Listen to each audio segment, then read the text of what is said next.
Assalamualaikum warahmatullahi wabarakatuh. Alhamdulillah, kita bersyukur pada Allah masih dikaruniai waktu, umur, sehingga kita masih bisa belajar walaupun secara online. Baik, kita lanjutkan materi kita yang sebelumnya di video Welding Metallurgy of Steel yang nomor 4. Sekarang kita lanjutkan.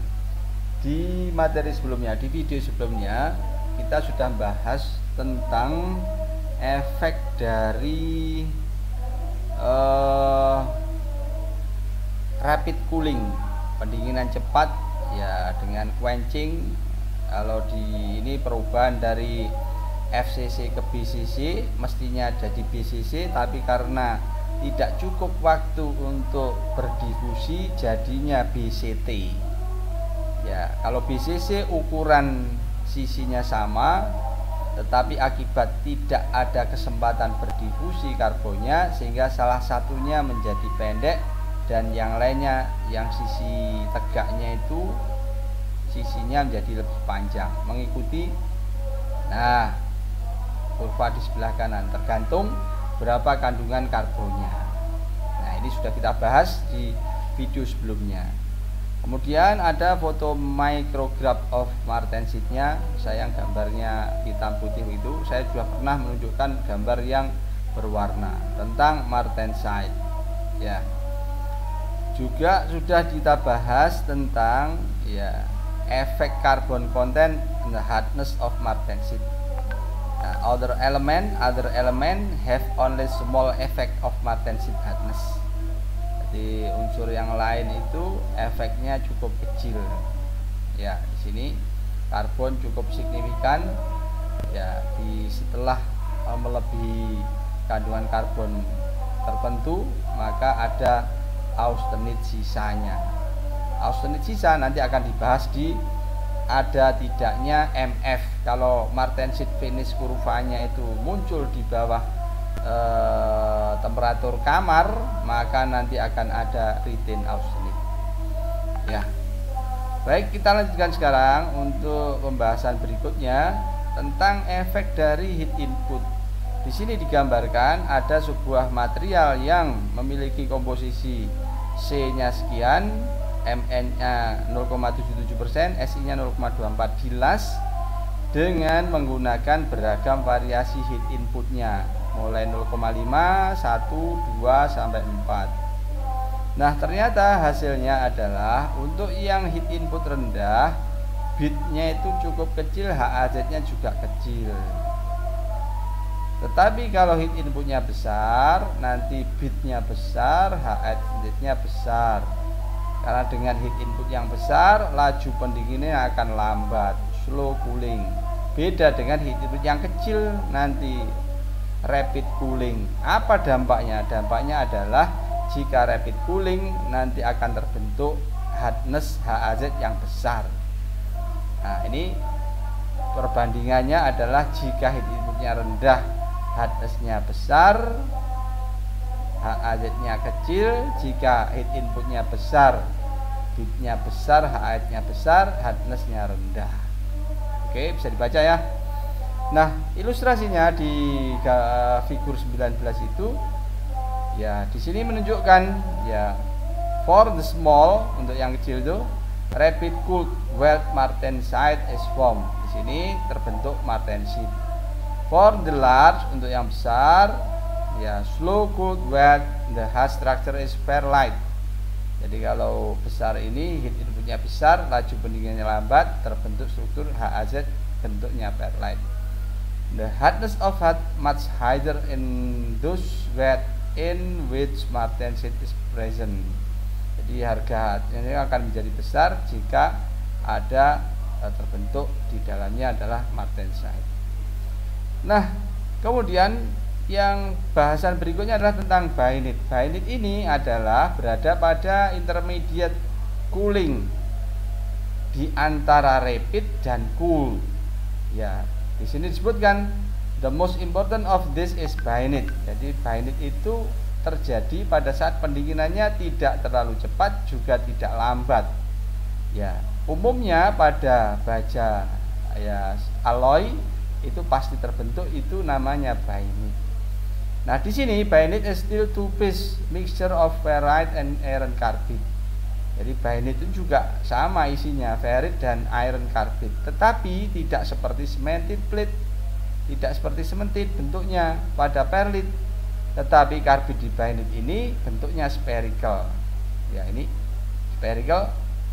Nah, bainit ini ada dua kemungkinan, terbentuk di atas 300 atau di bawah 300. Yang di atas 300 coarse particle of Fe3C, bentuknya kasar, and is termed upper bainit, namanya disebut upper bainit. Tapi jika terbentuk di bawah 300 juga bainit, namanya strukturnya cukup halus. Nah, carbide-nya tend to form striation, ada garis-garisnya begitu, cross the ferrite lead. Ya, this is a lower bainit, disebut dengan lower bainit. Nah, carbide-nya bentuknya adalah Fe24C atau epsilon carbide. Jadi bentuknya beda, lebih halus, sehingga kita bisa membedakan nanti hasil dari propertiesnya. Kemudian ada pembahasan berikutnya adalah tentang transformation diagram. Ya, umumnya transformasi diagram itu yang pendinginannya sangat lambat atau equilibrium biasanya adalah diagram iron carbide atau Fe3C atau menyebut FEC diagram. Nah, kemudian alternate diagramnya untuk determining constituent present a more rapidly cooled steel have been developed. Jadi ada diagram yang lain untuk menentukan ya keberadaan fase yang terjadi pada pendinginan yang lebih cepat. Ya. Nah, ada dua. Ya, yang pertama disebut dengan continuous cooling transformation, yang kedua disebut dengan isothermal transformation. Nah, nanti akan kita bahas yang isothermal dulu. Ya.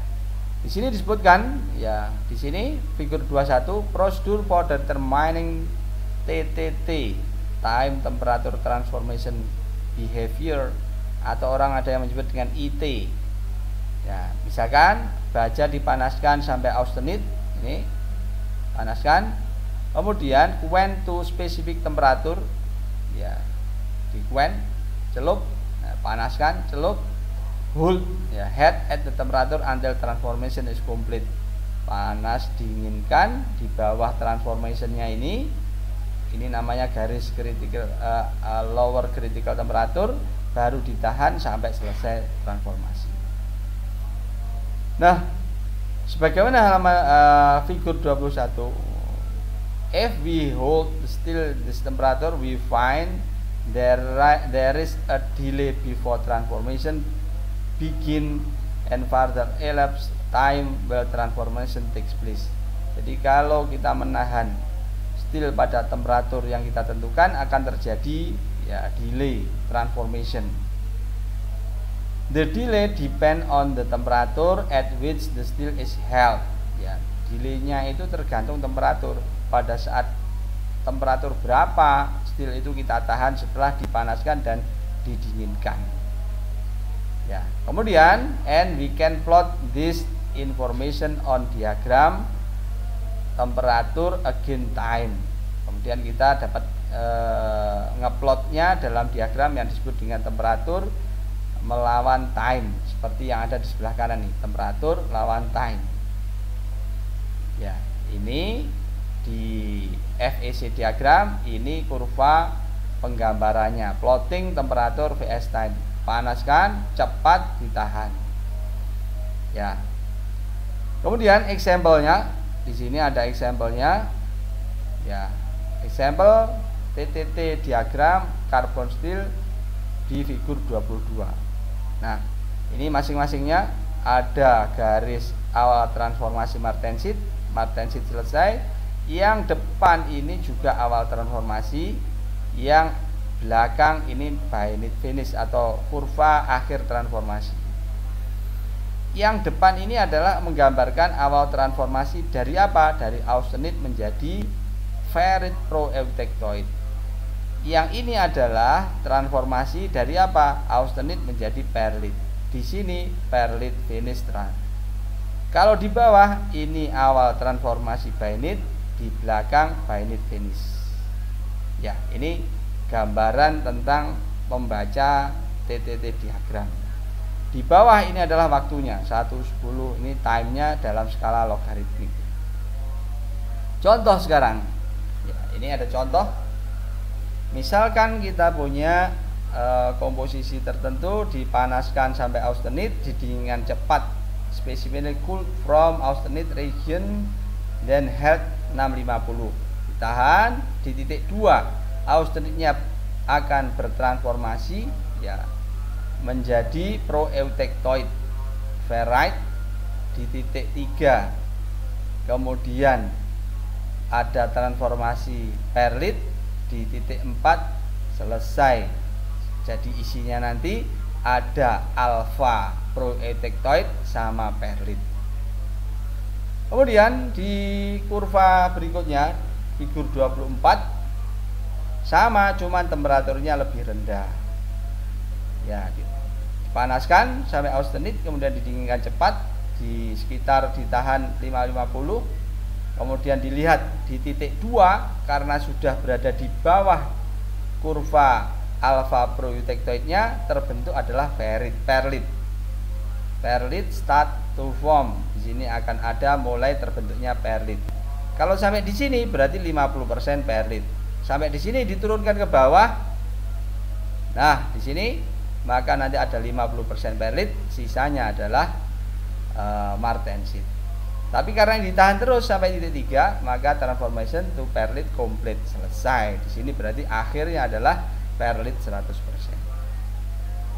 Contoh berikutnya, ini untuk menggambarkan transformasi bainit. Nah, di sini spesimen dipanaskan di temperatur austenit, fully, kemudian diturunkan dengan cepat, ditahan sampai 450, ini 450. Kemudian di titik 2 mulai terjadi bainit, di titik 3 akhir dari transformasi bainit, sehingga strukturnya nanti semuanya adalah bainit. Nah, untuk yang berikutnya, contoh berikutnya menggambarkan transformasi untuk mendapatkan martensit.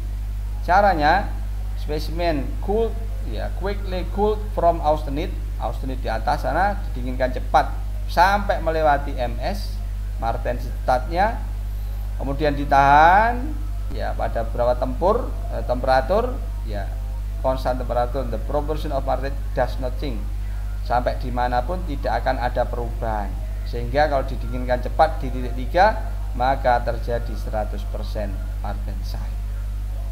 Ini adalah model transformasi time temperature transformation. Bagaimana dengan bentuk yang CCT?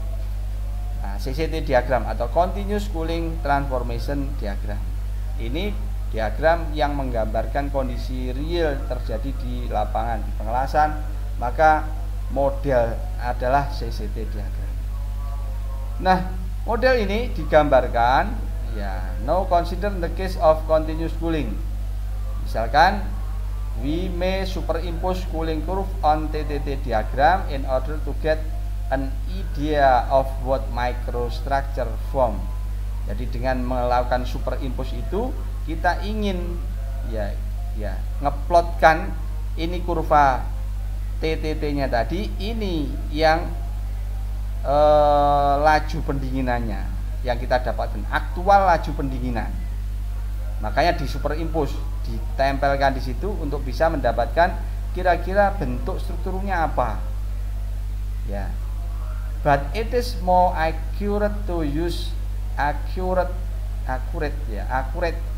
to use a diagram established under continuous cooling condition. Ya. Jadi ini bisa cukup akurat untuk menggambarkan continuous cooling condition. Nah, CCT diagram ini slightly different. Ya, ada perbedaan dengan TTT diagram yang jelas. Karena ada pergeseran-pergeseran yang terjadi karena pendinginannya kontinu, tidak mungkin terjadi transformasi awal di sini, pasti bergeser.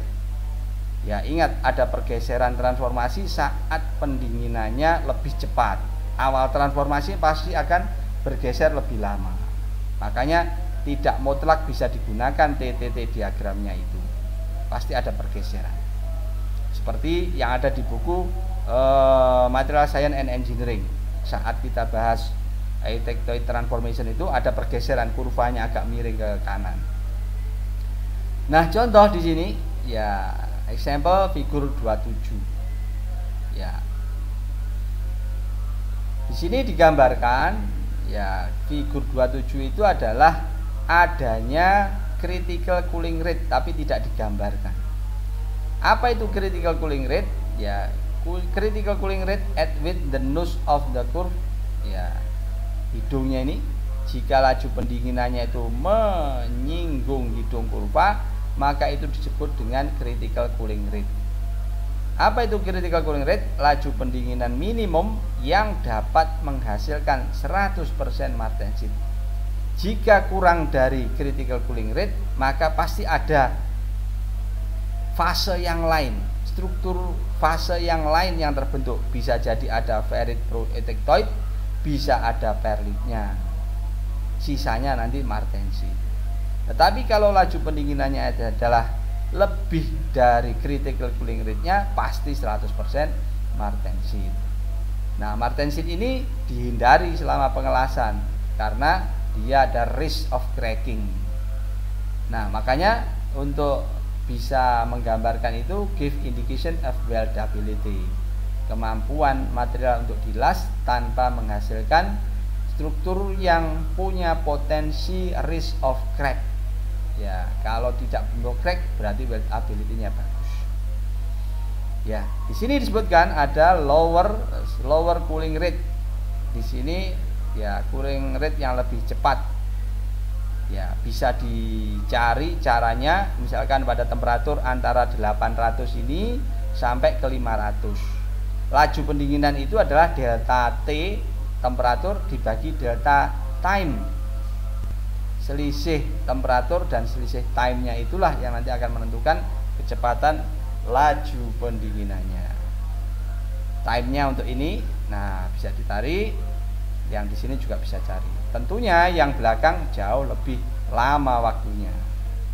Oke, bisa dipahami ya? Ya, kita lanjutkan. Nah, sekarang penjelasannya sudah ada secara detail untuk critical cooling rate.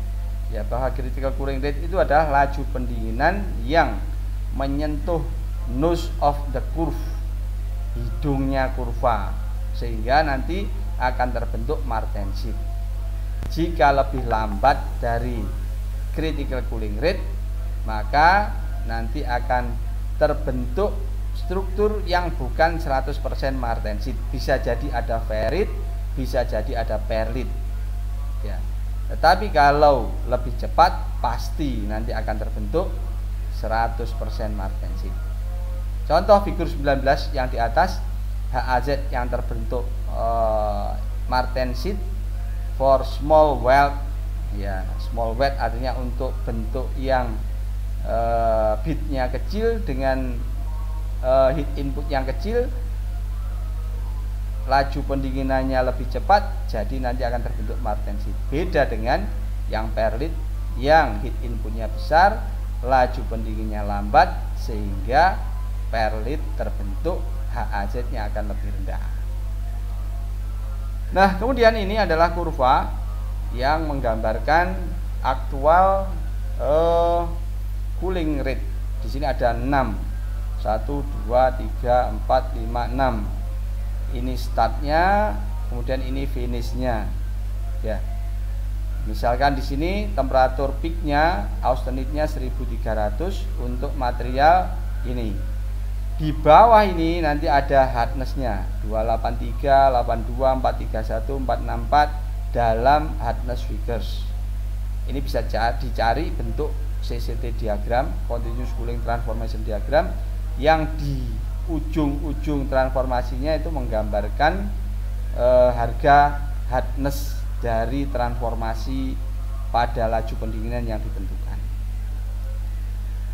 Nah, kemudian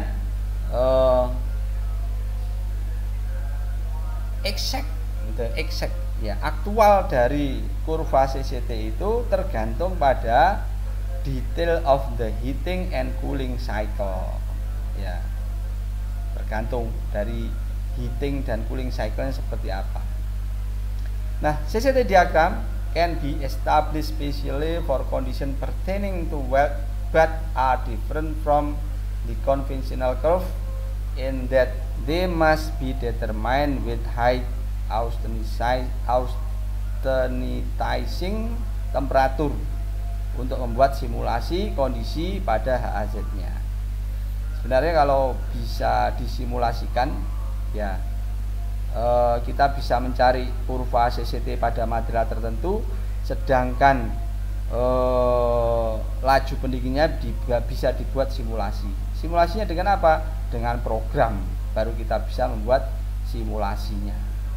Baru setelah dapat kurva laju pendinginannya, kemudian diplotkan pada CCT diagramnya. Nanti akan kita dapatkan prediksinya.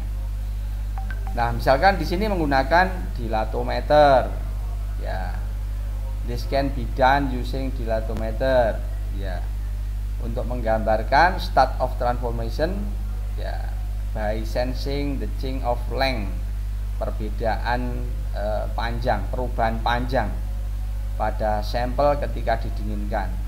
Itu dilatometer. Ada penjelasannya tersendiri. Untuk melihat perubahannya itu dilihat dari perubahan panjang di dilatometernya. Berarti sudah berubah. Misalkan dari FCC ke BCC ada bisa dibaca di dilatometer.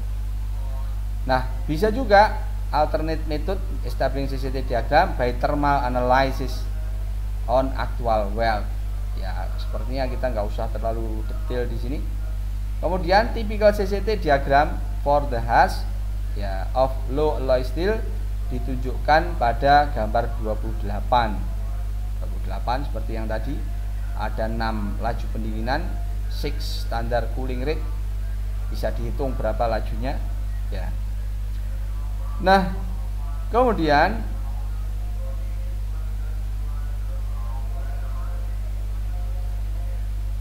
di sini effect of alloy element ya. Efek pengaruh dari unsur-unsur paduan itu apa sebenarnya?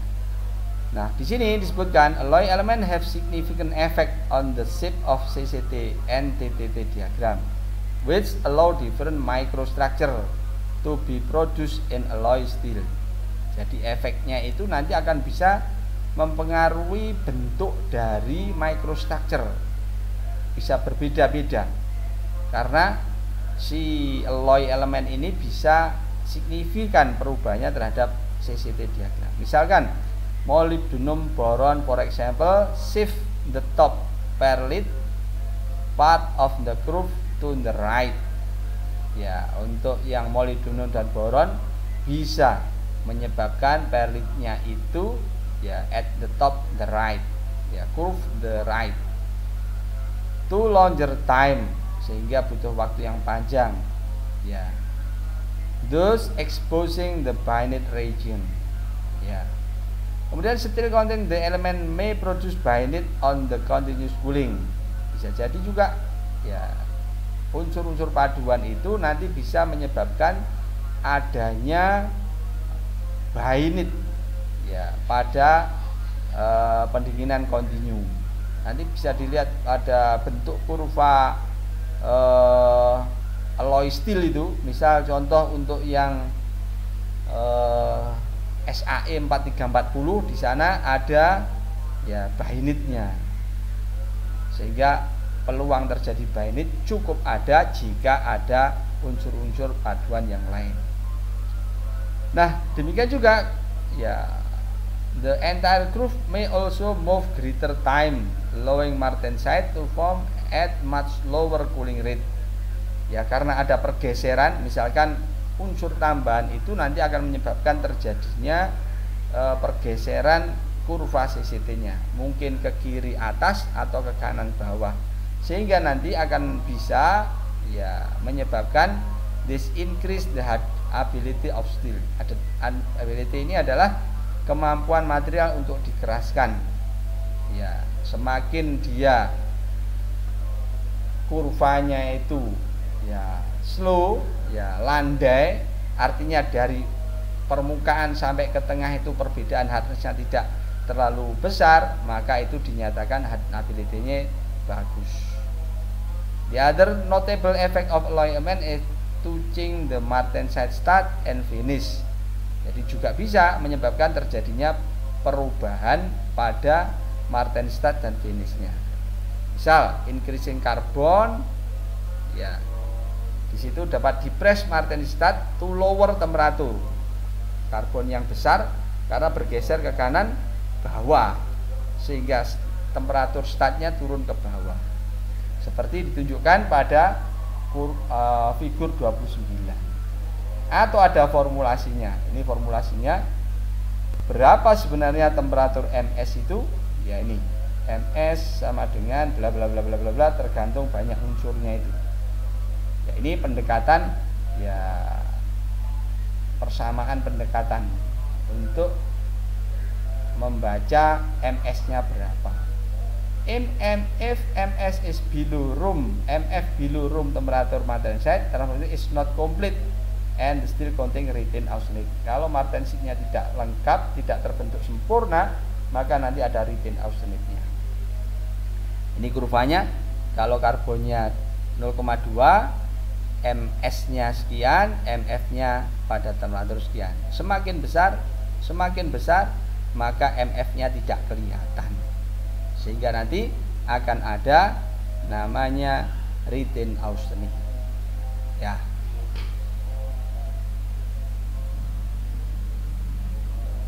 Nah, ini critical cooling rate. Ya, yang tadi sudah saya sampai diulang, ini coba ada yang terlewat. Nah, di sini ada catatan bahwa ya you should note that in plain carbon steel bainite cannot form during continuous cooling because of the shape of the transformation diagram. Jadi karena untuk plain carbon itu kadang kala bainite-nya tidak terbentuk disebabkan bentuk dari CCT-nya. The bainite region is stuck under the perlite. Ya, mungkin daerah bainite-nya itu ada di bawah perlite areanya. Sehingga cooling curve-nya itu ya akan tidak nampak daerah bainite-nya.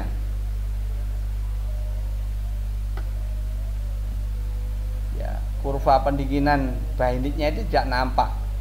Ya, sehingga tertutupi oleh perlite curve atau bahkan bisa meleset sama sekali. Jadi tidak bisa menghasilkan bainite.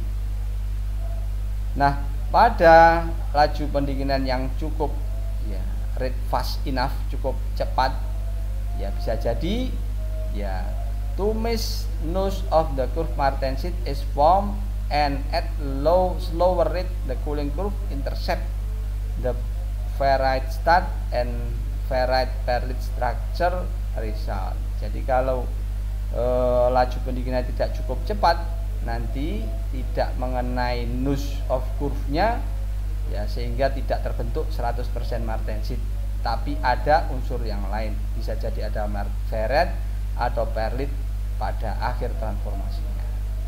Baik, itu saja mungkin yang bisa saya sampaikan untuk materi di video kali ini. Cukup panjang sehingga nanti saudara bisa cermati, saudara bisa pelajari. Nanti akan saya lanjutkan di materi berikutnya untuk heat treatment, pembahasan heat treatment tentang Jomini and Quentes untuk membahas mendetailkan transformasinya. Baik, terima kasih. Assalamualaikum warahmatullahi wabarakatuh. Selamat menikmati, semoga saudara bisa memahami modul ini. Ya, terima kasih. Assalamualaikum warahmatullahi wabarakatuh.